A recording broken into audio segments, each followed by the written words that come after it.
Hello, welcome back to Gordon Chan's coding channel. And we've come to lesson 22 of our to-do list app series. And in this lesson, we are going to implement the feature pagination. The pagination is suggested by Humble Husk. And this is what the features looks like. So when I have, for example, 31 items if my to-do list, when here I have my table, I'm only displaying partially of the list. So for example, I'm displaying from October 1st to October 10th, the first 10 items. And then when I click the next page, the page 2, I will be displaying from 11th to 20th. So this is how the pagination works. And I also create this option to let the user choose how many items they want to be displayed in each page. So this is the use of the pagination. And the outline of today's video will be, first of all, we will discuss about the Math.ceil, and then we will create a stage, and then we will try to display the list partially. After that, we will create the options to choose the pages, and we will create the options to customize how many items per page, and then we will do some fine tuning, and after that, we will do some testing. And first of all, the slice method works like this. So slice will copy an array and then create a new array, a copy. But it can be optional. The arguments, when it is nothing happen, it will just copy the array. When it has one argument, it will be the starting index of the element copy. And then if it has two arguments, then it will be the ending index. So let's test it. So I have put a JavaScript file with a array from 0 to 10, and then I will call the array.slice without argument first. So let's try it.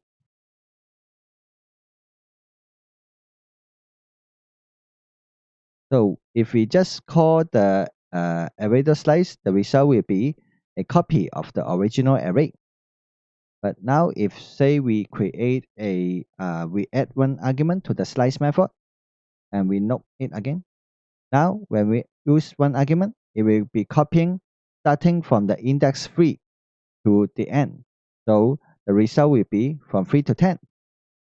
And now if we have suppose two arguments, for example 3, 6, so it will copy from the index 3 to the index 6, but not including the index 6, so it will copy this 3. So let's try. Oh, I have not saved yet. Save. See, it is 3, 4, 5. Why? Because from starting index is index 3 and the end index is index 6, this one, but it will not include index 6, so it will be 3 to 5. 3 to 5. So that's how the slice work. And then what we will try to do is to implement the states. And we want to create two states. The first state is the current page, and the second stage is the items per page. So let's go to our JavaScript file and create these two states. The first state is current page, the one, and the second one is the items per page. It is an option. So let's initialize it as 5 first. So let's say we initialize it as 5. And then what we'll do next is to display the partial list. So what we need to do is go to our render rows, and then instead of rendering all the elements, we will try to slice first. So let's go to our JavaScript file.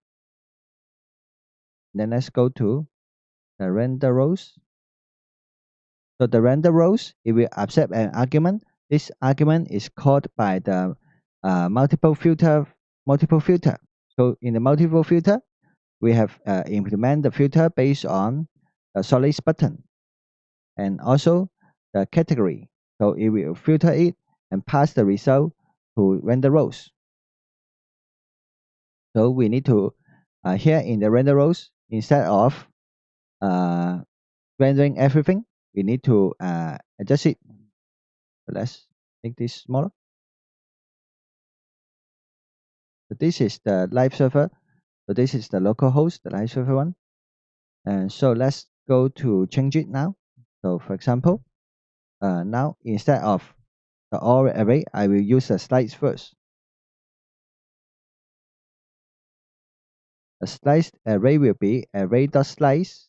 And here we need to do a little bit mathematics here. So first of all, we will need to have a items per page times the current page minus 1. So let's try it first. If I use current page minus 1, it will be copying the whole array. So let's try to not minus 1 first.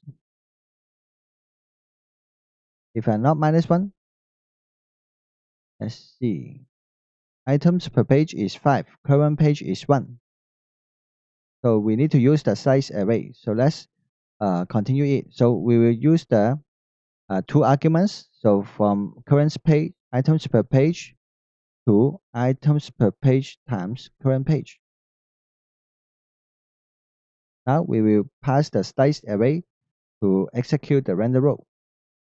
So let's try it. Now what we can see is we are slicing the array to only the first 5 elements. And here we can also set it to 10, for example. If we set it to 10, it will be showing 10 elements. And if we change it to page 2, it will be displaying from the 11th to the 20th. And let me enlarge it slightly. Yeah. And then if we change it to page 3, it will be showing the third page. And if we change it to page 4, it will only show the last element because it is the modulus. So this is how to use the slice method. So it is applied in the render rows. We will apply the slice on the argument array and then for each on the sliced array. So after that, we will try to create the options to choose the pages. So what we need to use is here I will use the data set for the options, and then I will have the Math.ceil, the material icons, the ternary operators, and inner HTML. So here, what we need to do is go to our JavaScript file. So before we render it, let's try to create it as a fixed element first. So I want the options to be here.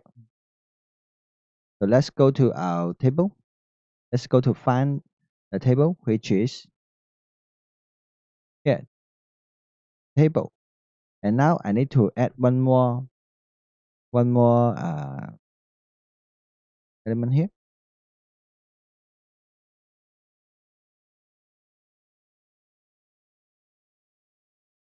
This one will contain all the selectors, and here I will create some numbers. For example,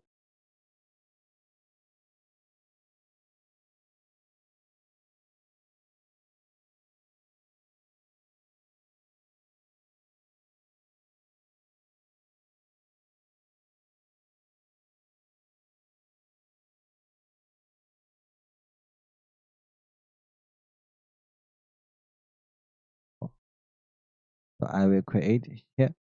So these are the numbers, and if I want these numbers to be inside this border, I need to rearrange this one. So here I have the to-do block here, but I want it to include that. So I will need one more if here with the class of to-do block.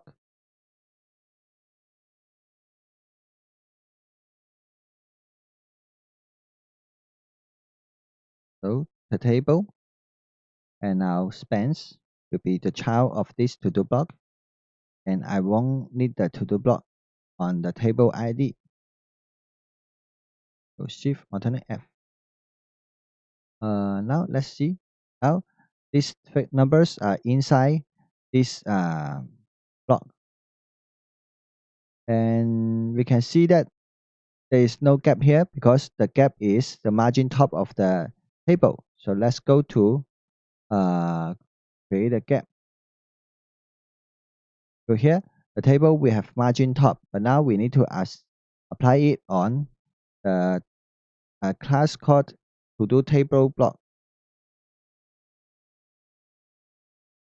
So we will add this class name to our block too.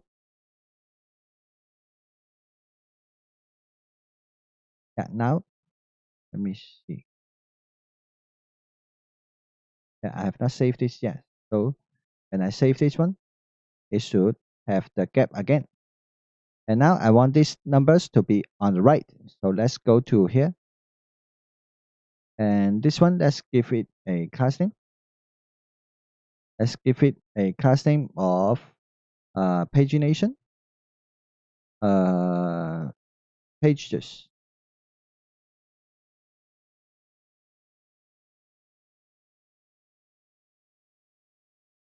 So go to the style sheet and add the style here.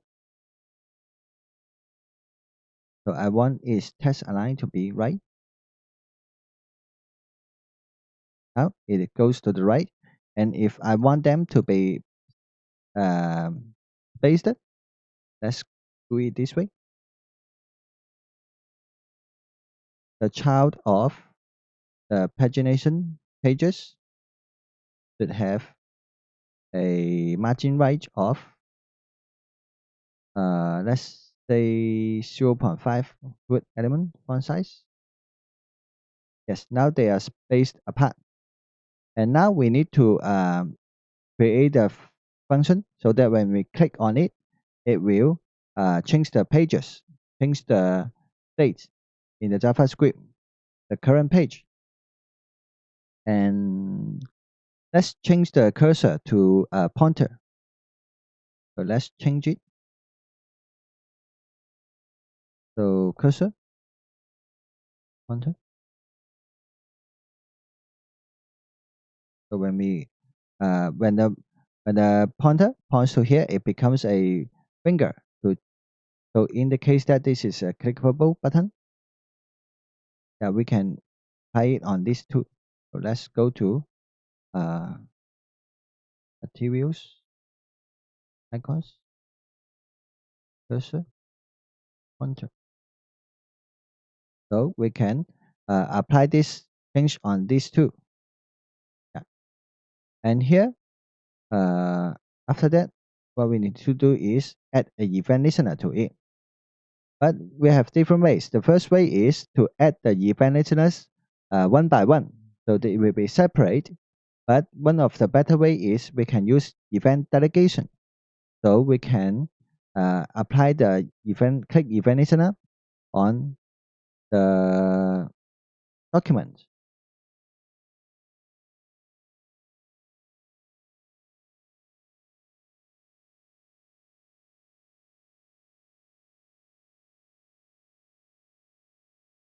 So I have a click event listener on the whole document. And this click event listener, let's call it on document click.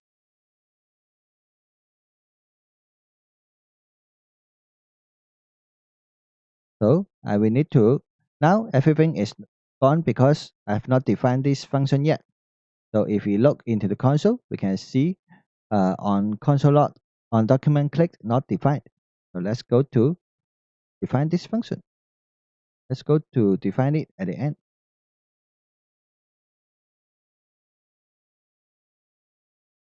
So we have a function to define, which is called on function click. And we need to check the event object. So we need to check the event target.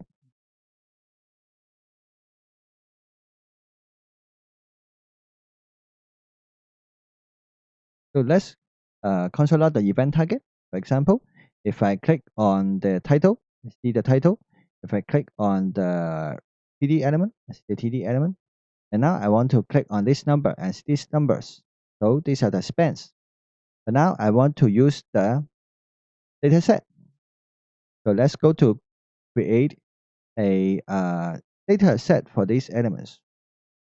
So let's give in a data set, for example, data set, data type, data pagination, page.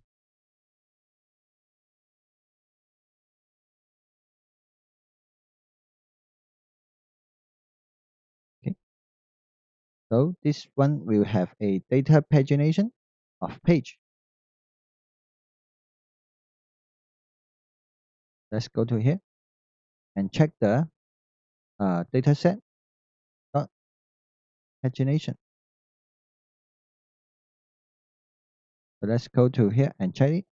So when I click on here, I can see the pagination is page.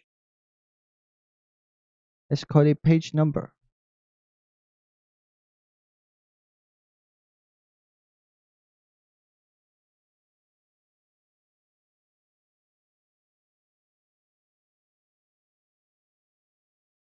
So here, what we need to do is switch on it. So switch on the event.target.dataset.pagination, and we will create a default, which is nothing. And now we will need to have a page number. The case of page number, if the case, in case it is page number, we'll break here. What we need to do is change the current page. Current page will be equals to, we will need to convert the inner text into a number. So I will use the number constructor, and then here I will call it as event.target.inner text. I should delete. So now I can console log the page number, console log the current page first. So to see if we have changed it successfully. So now when I click on anything, I can see that the current page is 1. And I click on 2, I can see that the current page is changed to 2. If I click on 3 and 4, and the current page is changed to 4. So this is how to change the current page. And now what we need to do is we call this function, but we don't call the render rows, because render rows we need an argument. So we need to call the multiple filter, because this one will call the render rows. So let's, instead of checking the current page, we don't need to check it anymore. We just call the multiple filters. So now what we have done is when we click it, we will call the multiple filter and it will render this one. So let's click it. It will change to display the second page. If we click on 3, it will change to display the third page. So this is how to change it. And now what we need to do is add some numbers. So currently we are using 1 to 4, but apparently we also have page 5, page 6, and so on. So we should not do this by initialization. By using a fixed number, we should render it based on how many items there. So let's go to create a function called render the numbers, render page numbers.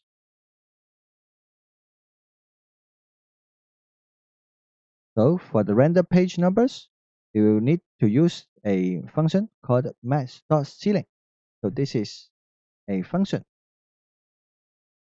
So it will round up it. So let's go to our function here, and let's go to do some calculation. So for the items per page and the length of the to-do list. So let the number of items be to-do list length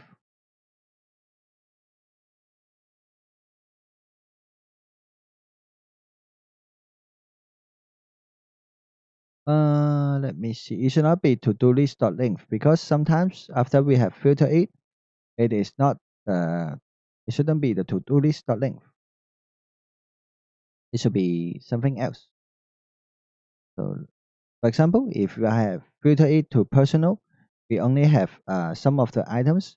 And if I click on page 4, it still works. If I click on work, oh, nothing show here because for the work, I only have up to the third page. But if I choose to work and then we choose page 4, then nothing can be shown. So that's why we shouldn't do it using to-do list length. Instead, we should do it based on the multiple filter results. This results. So we should do it somewhere here. Let's do it on this array. ARR. So ARR.length. ARR will be passed by some function calling this function, and we will use the ARR.length as the numbers of items, and then we will divide this one total pages the number of items divided by the current the items per pages. And let's console log the total pages first.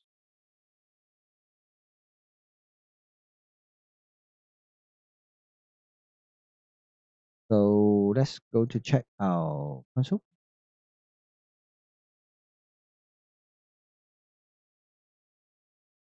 And let's call this inside the render rows. Let's call it here. Then we render the rows. We also render the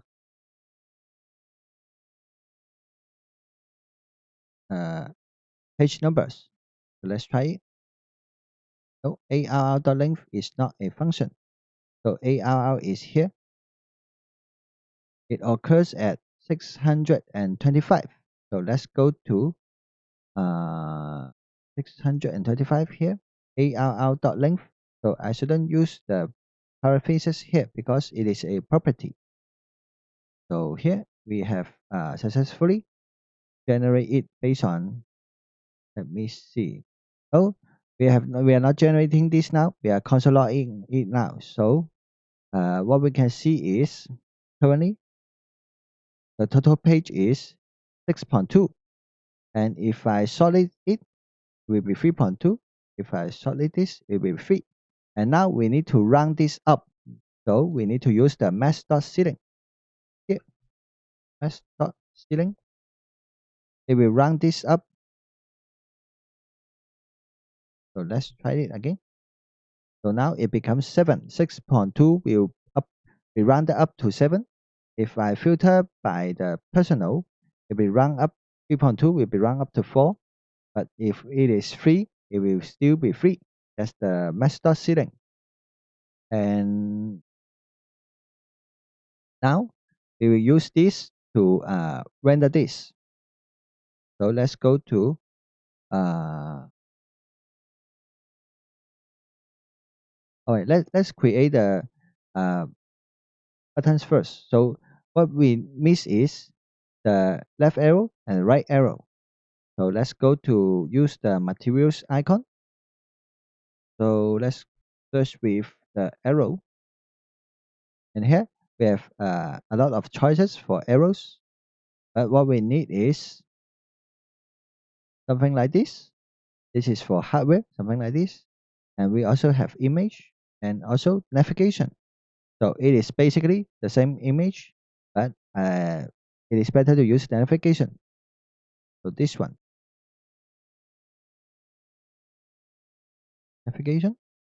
So this one is step from left and step from right. So let's go to HTML and let's go to create it.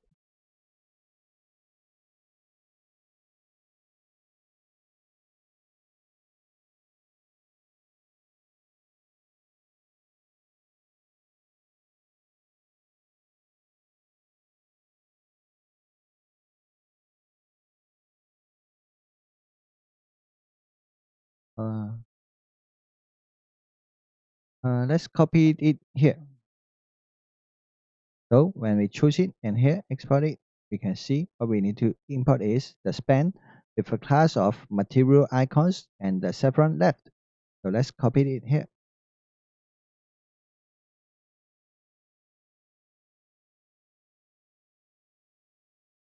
The saving, we should see the left here, and we will create the right arrow in the same way. So now we have created this one, but we can see that it is slightly not in the same vertical alignment with the numbers. So let's solve it by a little CSS. So saffron. So this is the saffron, and let's go to the CSS.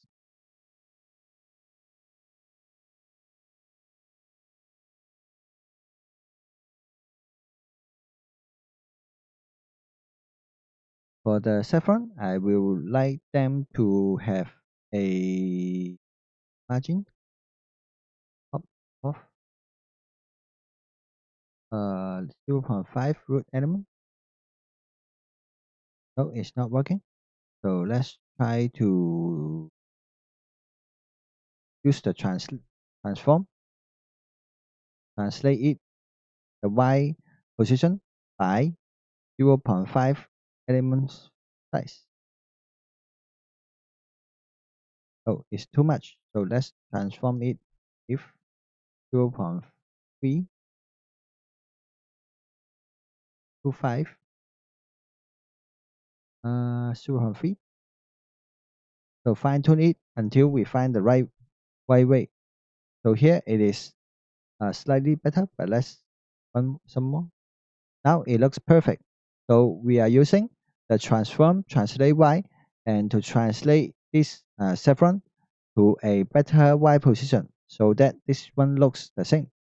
And now this two, it doesn't have a it is not used yet. So let's go to create a data pagination for it. Data pagination. Let's call it direction instead.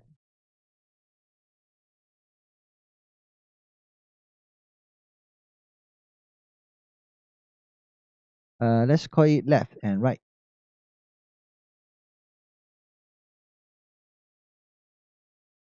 Let's call it previous page,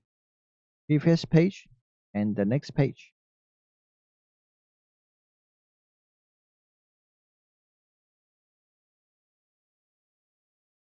Right? So here, what we need to do is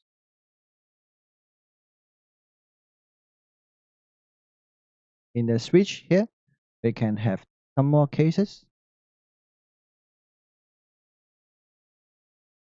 Previous page, current page will be. Let's create a break first. Break. Break. And then another case, the next page.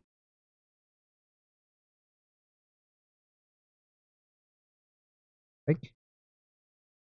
Right. So now I have the break and break. So I will define the code block for previous page and next page. And now I want to introduce ternary operator. So the easiest way to use here is we can use a lot of if else to check whether there is previous page or next page. But we can also use the current page equals to let me see whether the current page is the last page. If it is the current page is 0, then current page equals to 0. 0 equals to 1. If it is the first page, then current page is still current page. Otherwise, it is current page minus 1. We decrement it if it is not the first page. Otherwise, it remains the same. And here, we will check something similar. So current page will be equals to some condition, and then the true condition value and the false condition value. So the condition is whether the current page equals to this result.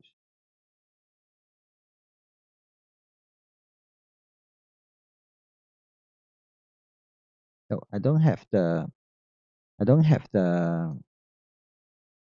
array here, so I can just copy it. Instead, I should make total pages a global variable, so I can be accessed here. So let's go to move total pages to the top.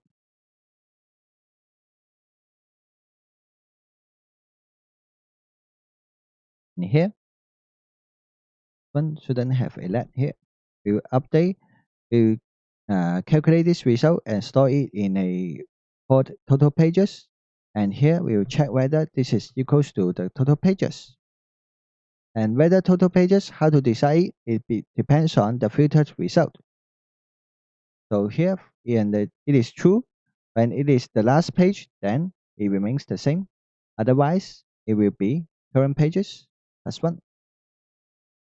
So this is, let me see, there's some error here. So let's go to the console. So total pages is not defined on to-do list page 21. Total page is not defined, so I need a comma here.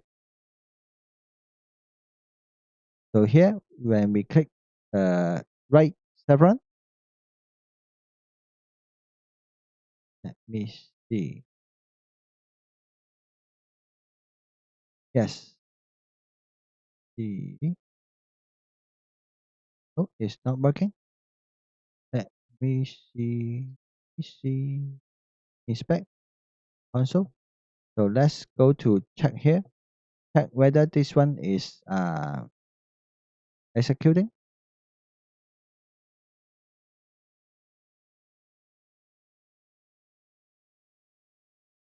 So check the pagination, whether it is previous page and next page.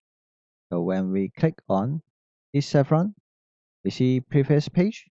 When we click on this chevron, we see next page. We see next page, so it should go to this plot. So the current pages will be changed to the current pages plus 1. And here we have the typo here. It should not be equals 1. It should be plus 1. So let's try it again. When we click on the right chevron, it will check the dataset. Pagination is next page, and it will execute this one. And the current page is incremented, so it goes to the next page. Click again, goes to the next page, fourth page, and we can even go to the fifth page, and so on. And when we go to the last page and click again, it doesn't go again because it stays there. So this is the left chevron and the right chevron. So we are using the materials icons and also the ternary operator. So after that, what we need to do is render this these numbers. So we use the inner HTML here. So let's remove this console log. Here, instead of console logs, we will use this number.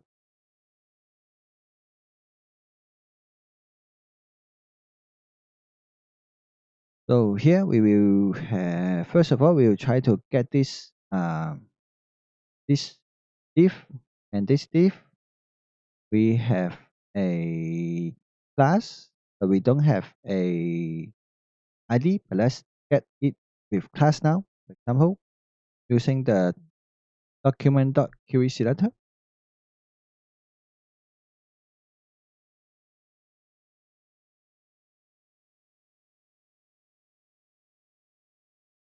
When we choose a element with the class, we add a dot here, and we will need to use this element repeatedly. So let's store it in a local variable. Let's call it the target div, the page div, okay?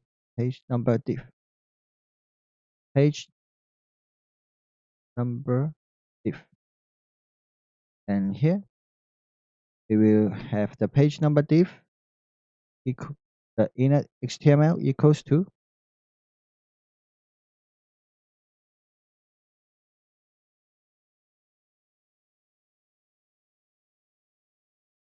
and we can create this one first with this sign.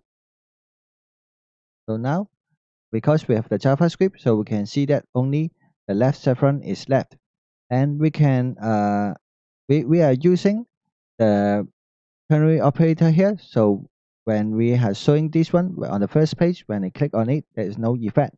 But we can also use a use the another way to add a if else here, so that it is not shown. So for example, if the current pages is not equals to 1, then the page number div will in the HTML will be this one. So this will be checked based on whether this is the first page. So this is one of the way. Talking about it, let's add also the first page and the last page. So let's add 2 more.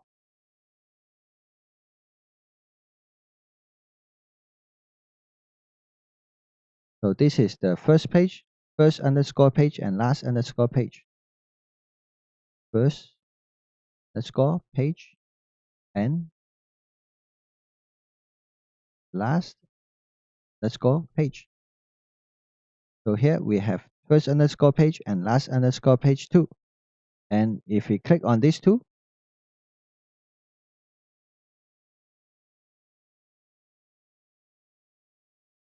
it will have the effect of previous page. So let's go to change it. This one has a dataset of first page, and this one has a dataset of last page. So the step is the same. Inside this switch, we add 2 more cases. Cases, first page, and the cases of last page.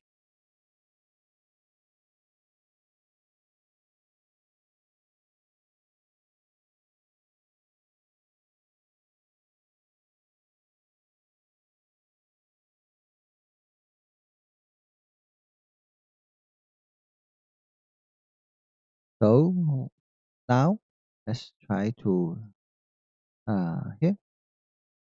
For the first page, the current page will be equals to 1. And for the last page, the current page will be equals to total pages. And to be safe, let's initialize total pages to 0 here. Let's initialize it to 0 here. So now what we can do is, if we click on this one, it will go to the last page. And here we will continue to render our let's switch this on document click first. Switch it off first. So here what we need to do is continue this one. So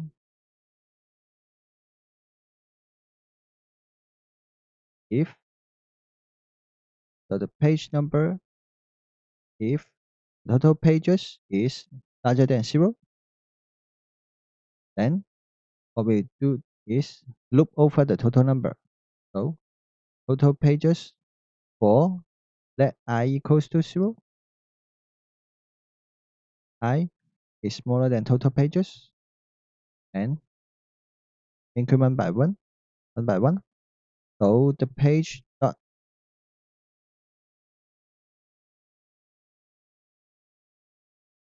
so here before the 7 left, we will have this one, the first page. So let's copy it and put it here. So this first page will be regardless of whether it is the current page or not. And we will check whether it's current page and display this selectionally. If it is not the first page, it will display the left chevron. And after that, we will check whether the current total pages, they are more than one. If they are more than one, more than zero, then we will loop over total pages and create this one by one. And now it will be the number. Right. And here it shouldn't be total pages. It should be from 1 to total pages. So it should be equals to. And here, what we will need to change is this span. It will be not having a class of materials icon, but have a data pagination of page number. So let's change it accordingly. And after that, we will create the right chevron. So if the current page is not the last pages, then we'll create the right chevron, which is right. And here it is the next page. And lastly, we will create the last page. So we will have the last page and last page. So let's save it. Now, let's see. Now, the multiple filter is not triggered. Let me see. Now, it is the render rows. It will have the random page numbers. And let's see why the numbers are not showing. Because we are using equal sign here, but we should be using the plus equal sign.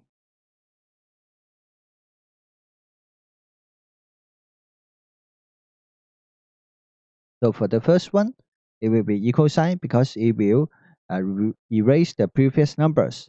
But from the second one onwards, we will be adding to the current index HTML. So after saving, we should see from number 1 to number 7, the page numbers. And we have the first page and the last page, but we don't see the previous page because we are already at the first page. So we can choose the pages with the number, or we can choose the pages with this chevron, or we can choose the first page and last page options. So it works perfectly. So that's how to use the these tools or this to create the options to choose the pages. So after creating this, we will proceed to the next step. And the next step is to create the options to customize the view. So what we want to achieve is here. This one. So I will want to let people choose how many pages to display each page. So let's go to create. First of all, let's go to erase this first because we no longer need this. Because this, sorry, I did too much. I need this container, but for this, I don't need to preset it. I can render it with my JavaScript. And now I want to create this select button. So I will go to my code block. So inside this code block, I will create one more div.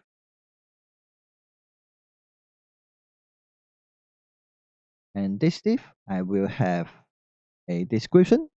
This selector is for items per page, and then I will have a select element.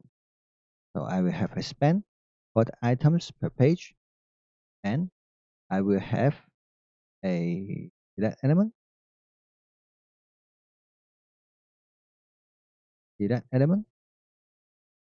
with some options. So let's try to see. Yeah, now it is showing here, and I will have some options. For example, option of 5, the option of I can use the one.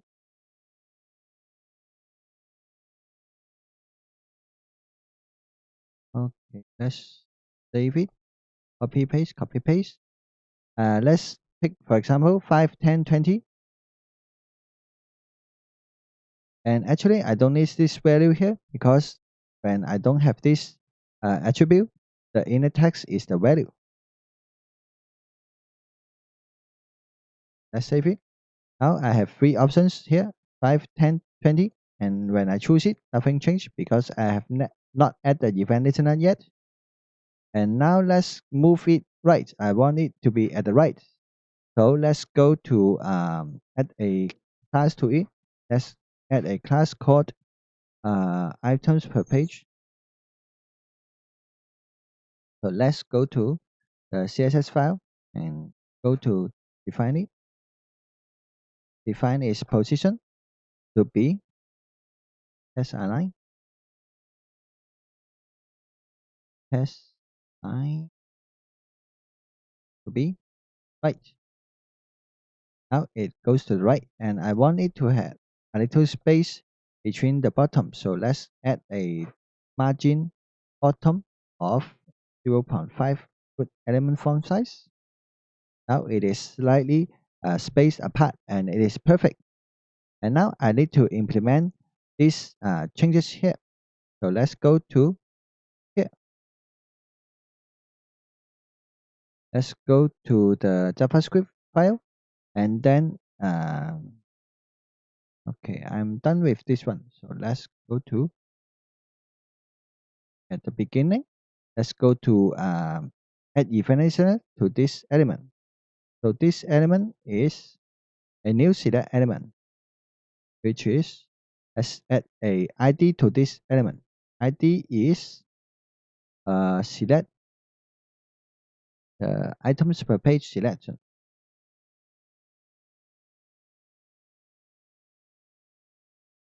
element. Items per page select element.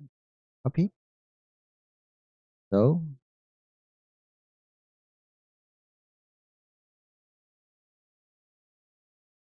is document.get element by ID. This one is, and here the event listener for select element is the change event listener. And then I will, after changing it, I will call the multiple filter. So let's go to our JavaScript file and let's add the event listener to add the event listener of change. And the function, let's call it select selecting items per page and coupling course. So now I need to define this function called select items per page.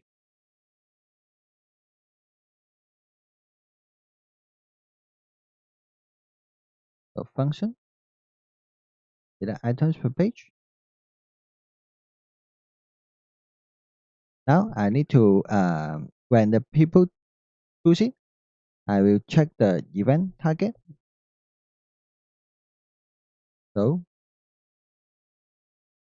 I don't need to let here because I already created state inside a module. So the variable is items per page. So let's go to items per page equals to change it to a number because the current value is a string. So number select event.target dot value. So after changing the items per page, I will call the multiple filter again, and it will do everything for me. So let's try it. So if I change it to, for example, 10, then it will do everything for me. If I change it to 20, it will do everything for me, including updating these page numbers. So that's how to implement the options to customize the field. So this is to let people choose their at this one. And let me see. Yes, and if we like to save this option, we can also use the local storage. So it is just the same as what we have done previously. So for example, I can go to save here. So let's compare it. For example, now I've choose to display 10 items per page, but when I refresh it, it changed back to 5. So this may be annoying sometimes. So if we want to create a better user experience, we can go to use this set items.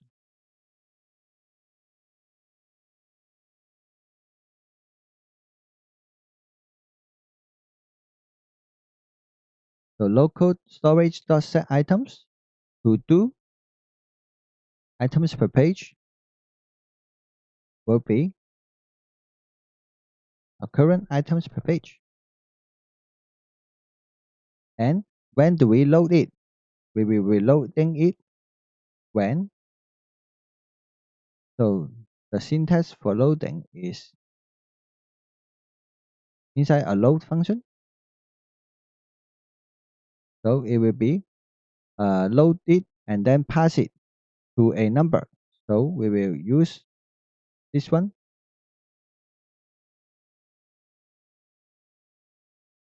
So here we will need to use the pass it number dot pass int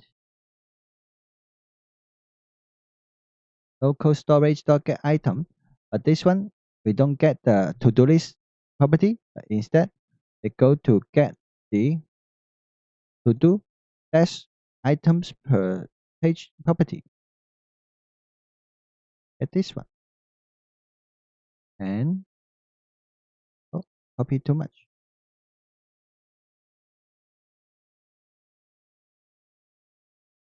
This is our property key. So save it and then go to change it, replace it here. And no semicolon here. So let's save it. Oh, it doesn't work. Let's go to inspect the console and see what's wrong. Is the application. Yes, I can still see everything here. But now when I load it, nothing is shown. So let me change it once. So when I change 0 to 10, so I need to check whether it exists first. So if it doesn't exist, then I should use the or operator or 5. So let's change it. So if it doesn't have a default value, it will be 5. Let me switch it off first. So it will be 5 and 10. And now if I choose change to 10 and refresh it, it stays at 10. But this one is not updated. So let's go to update it.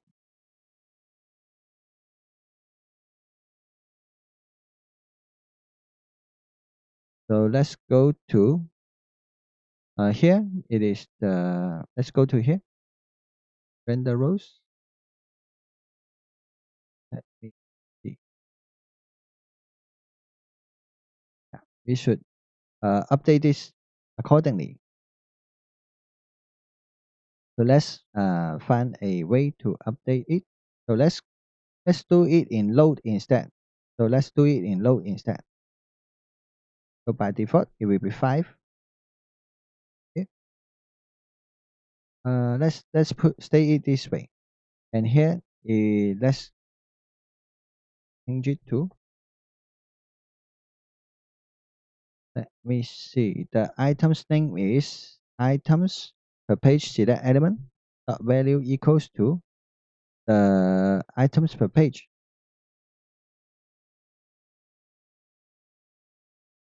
So let's change it. So if we refresh it, it will load from the local storage. But let us test it again. For example, if I go to the application and delete this key, delete this one, and if I refresh, so it will by default it will be 5. And why the default is 5 is here. It is here we have an OR operator. So if this one does not return anything, it will become null or 0. and this will become a false value, and the next one will be returned to this store to be stored in this variable. So this is a using the OR operator. So this is to implement the options to customize the field, and we have also successfully saved it in the user preference. So when we change it, we are saving a new key inside our local storage under the local host. So after that, what we need to do next is to fine tune it. So currently, when we change the category here, you see, when we change it here, the items in the table and the Canada both are shortlisted based on options.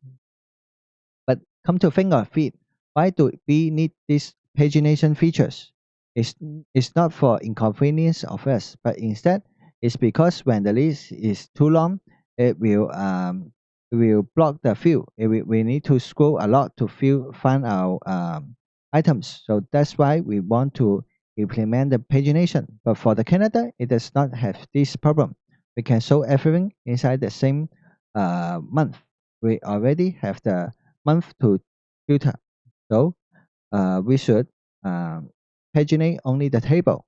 And to implement this, we need to think about how we implement the pagination. So at first, we go to the render rows and render row, call the render row based on the slide result. And now what we need to do is go to the render rows function. And there, instead of using one loops, we use two loops. One loop is loop over the whole array to add the calendar event, and the second one is loop over the paginated array to render the table row. So let's go to render rows, which is it. So now we are accepting an array from the multiple filter. This is a filter result, and here is now we are only calling render row because our add event is inside it. Add event is here because previously we have one month correspondence, one row in the table, and one event in the calendar. But now we want to detach it. So we need to get this out. Get this out from the render row. Instead, we will do it here.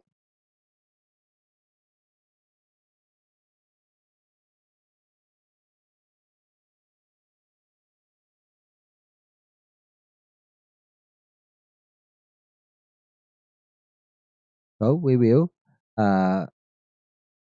use an array on the use a for each on the array, and then we will have apply on each of the element to the object. We will add event. But now this is not ID of ID, it is to do object dot ID. And here it is not input value, it is to do object dot description.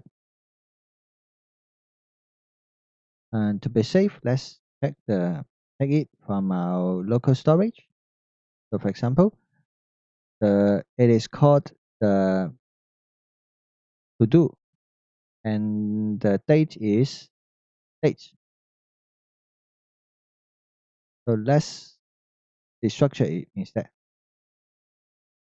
So it will be ID, to do, and date. So the ID will be the ID, the title will be the to do,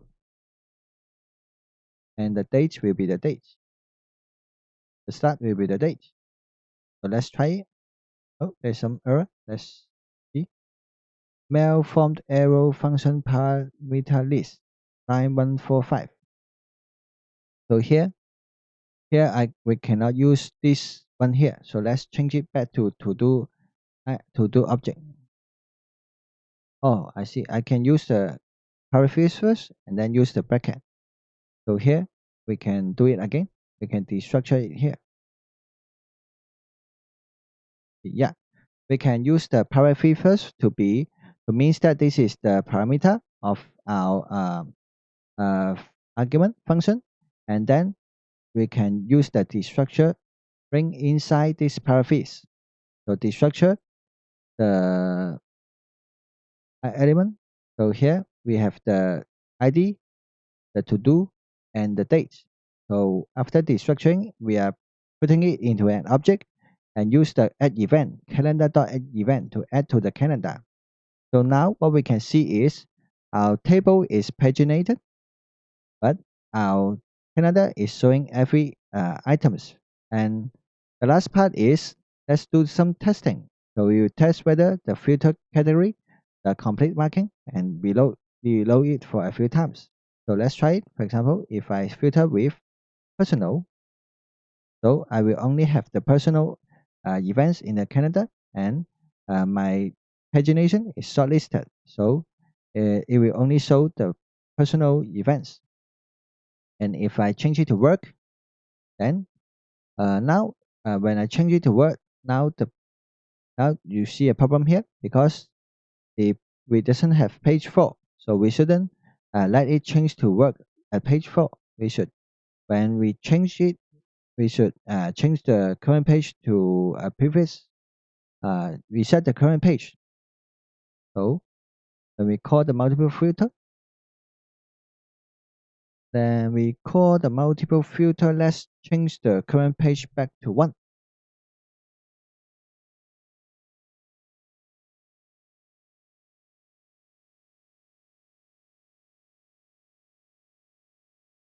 So current page is equals to current pages is,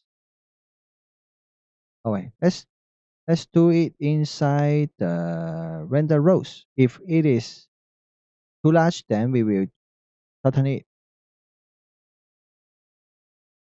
Render the page numbers, and then I will check whether the current pages is equals to, if the current pages is larger than the total pages, then current pages will be the total pages. Otherwise, it is the current pages. Otherwise, it's stays the same. So if it is exceeds the limit, then it will be changed. So let's try it. If I save it, now I'm showing everything. If I change to personal, I'm showing only personal. So now I go to page 4, and if I change to work here, it will be forced to page 3 because there's no page 4 for the category of work. So this is how to solve this problem when you change the filter and there is no information at that page. So let me try to do more other options and try it. For example, if I try to add some completed feature, if I try to add some of this, and let me try some incomplete first. I can do that. And now, and I try put incomplete first, it just show more than 5 items in each page. That's a little bit strange. Yeah. When I choose the work and then filter it, I think it has more than 5. It should be more than 5. And now it doesn't work at all. Let me see why. When I choose it to here, if I don't have any category to show, no, it doesn't work. It breaks down.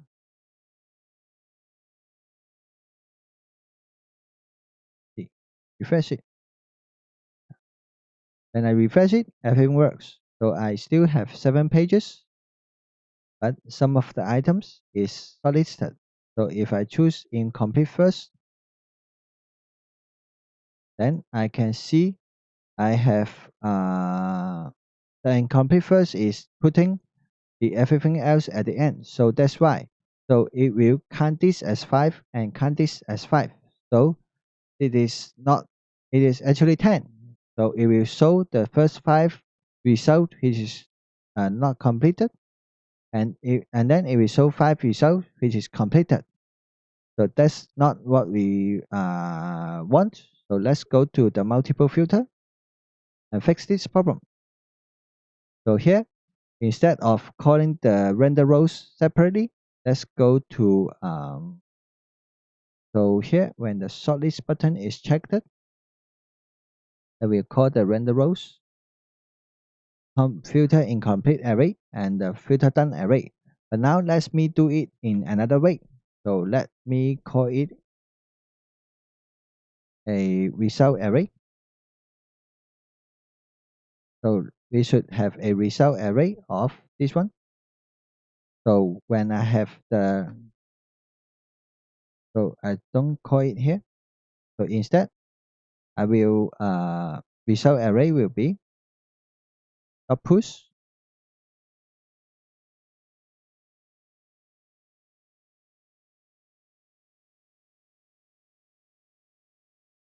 concatenate. So I need to concatenate them. So array equals to. So I will use the ES6 syntax. So I will use the filtered incomplete array incomplete first, and then I will have the filtered done array.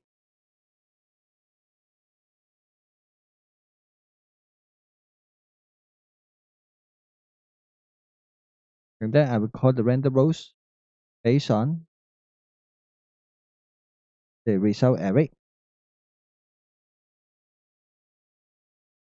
So what we are doing here is I will create a empty array called result array.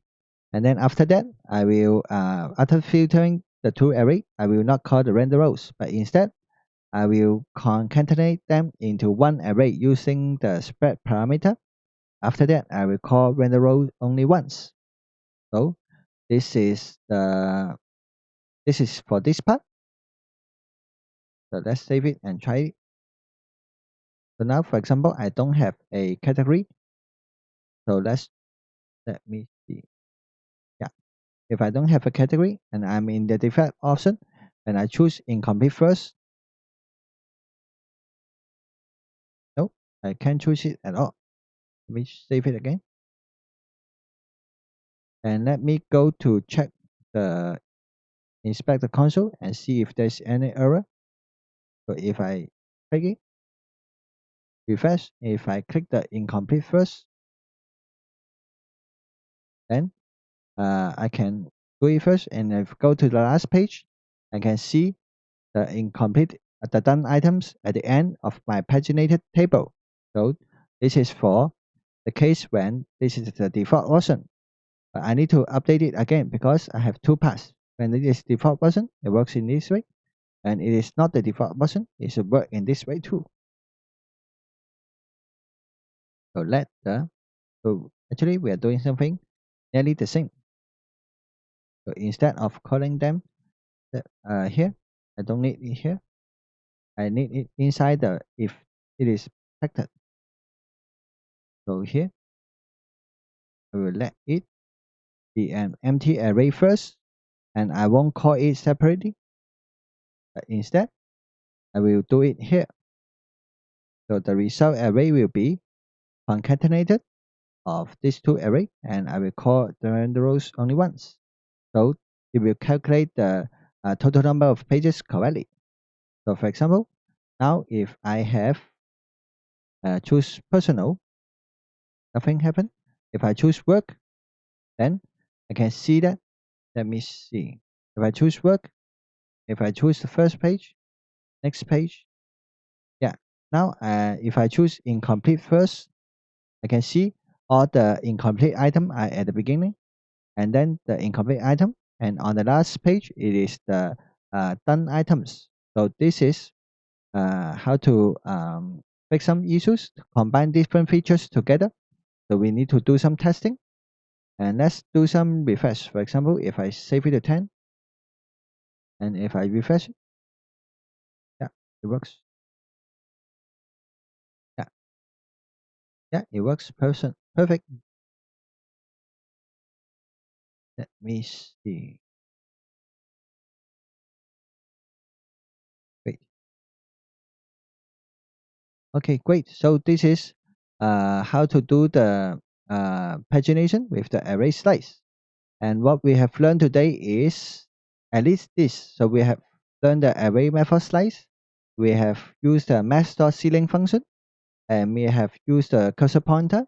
to do this feature, to make it a pointer. And we have also used ternary operator and something else. So I hope you enjoy this lesson. And what we will do next is the